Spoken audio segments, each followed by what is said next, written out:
Hello guys, how are you? Have you been good? Good. Oh, I'm glad to hear that. I hate to not watching Sweden time. Let's see what we're going to talk about for today. Today we are going to talking about the Estuary English.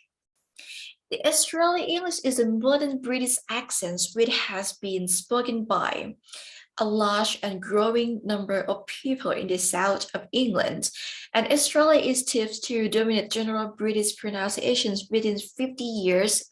But what is this exactly? Why does it sound like that? Anybody knows?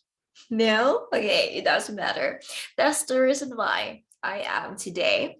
Today, I'm going to show you the overview of Australian English.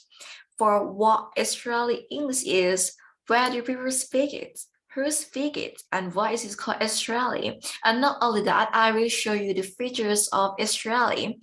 For the first one, phonological features, the second one, grammatical features, and the last one, lexical features. And now let's move back, but before we start, let's move back to the past. Australian English has been argued for a long time whether it's a Cockney or it's an RP. RP refers to received pronunciations.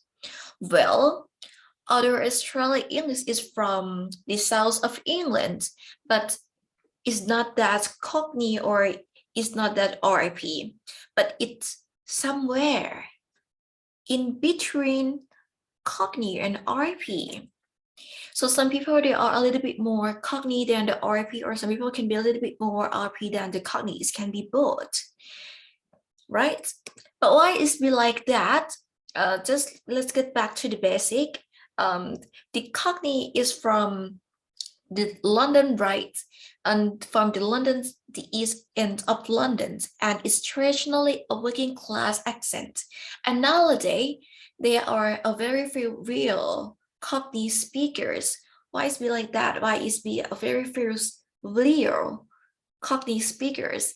According to the war makes the speakers, they left London and they moved to the country like Essex or Kent.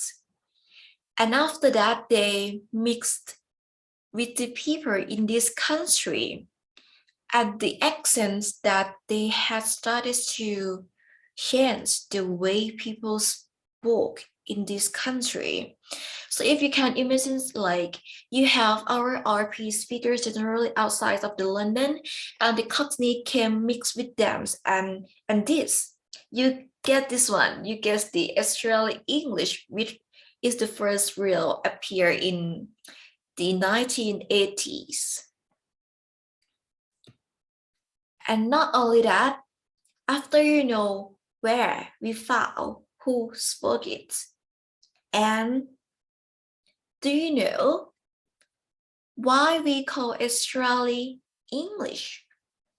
Actually, the term of Australia is what coined by the British linguist named David Losborn in 1984, because it's spoken around the River Thames and it spread a lot now, and we can hear it pretty much everywhere within a 50-mile radius of London this day. That's the reasons that we call it as Australia.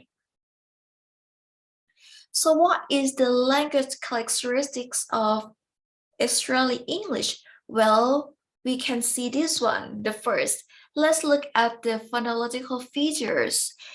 As we can see that we can exchange the L sound for a W sound, or we call our vocalizations. For example, we can say, instead of saying walk, we say walk, walk, something like that. And instead of saying whirl, we're saying whoa, whoa, whoa.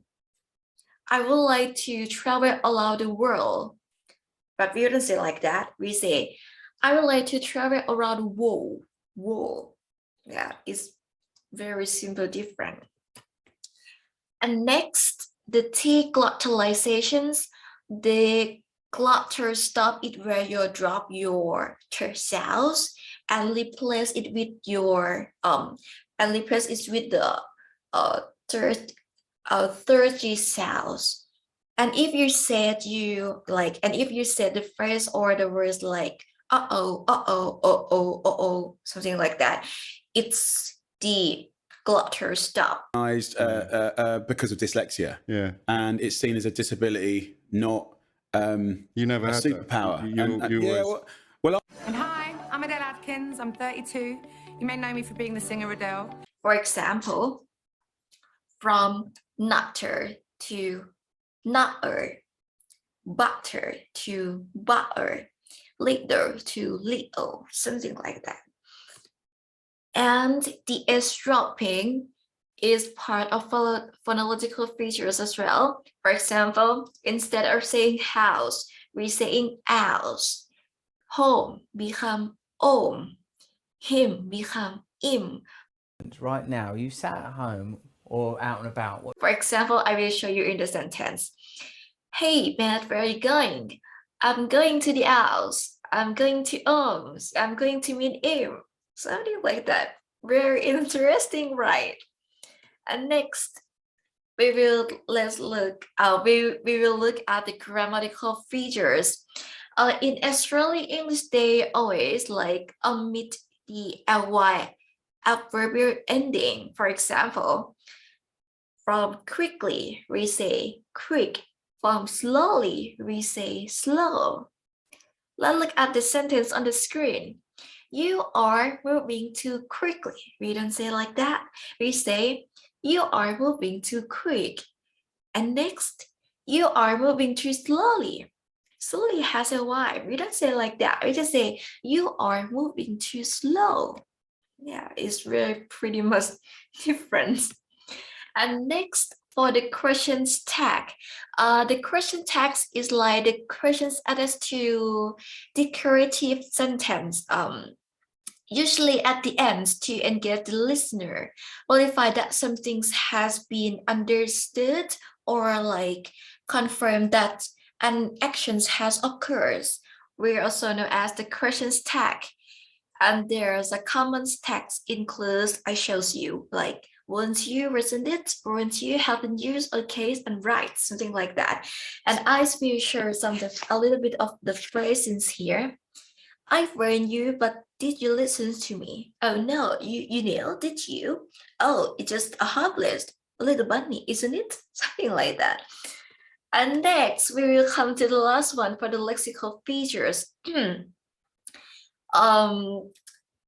Estuary, we can hear for like the word of cuppa.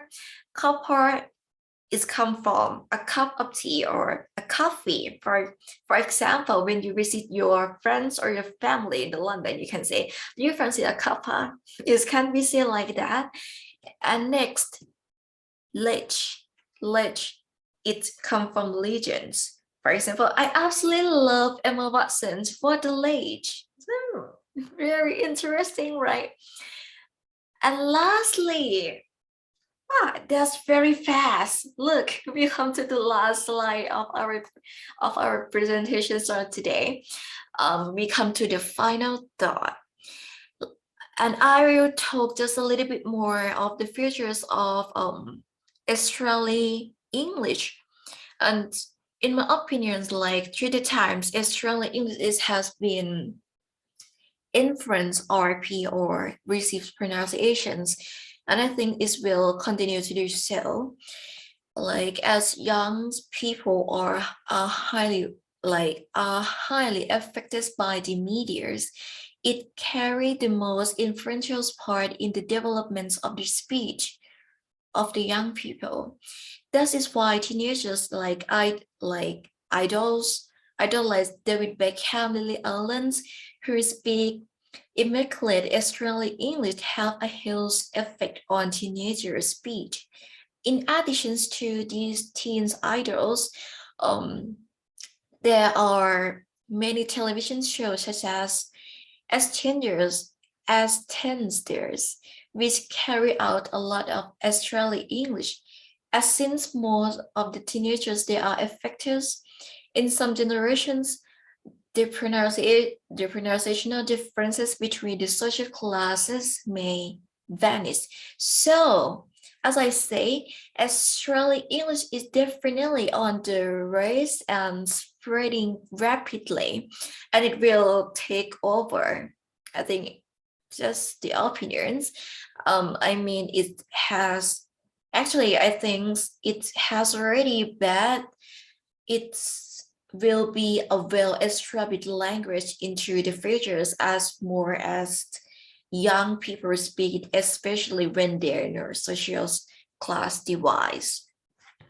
So we comes to the end of our Australian English. So I would like to say bye-bye. Thank you for watching so much.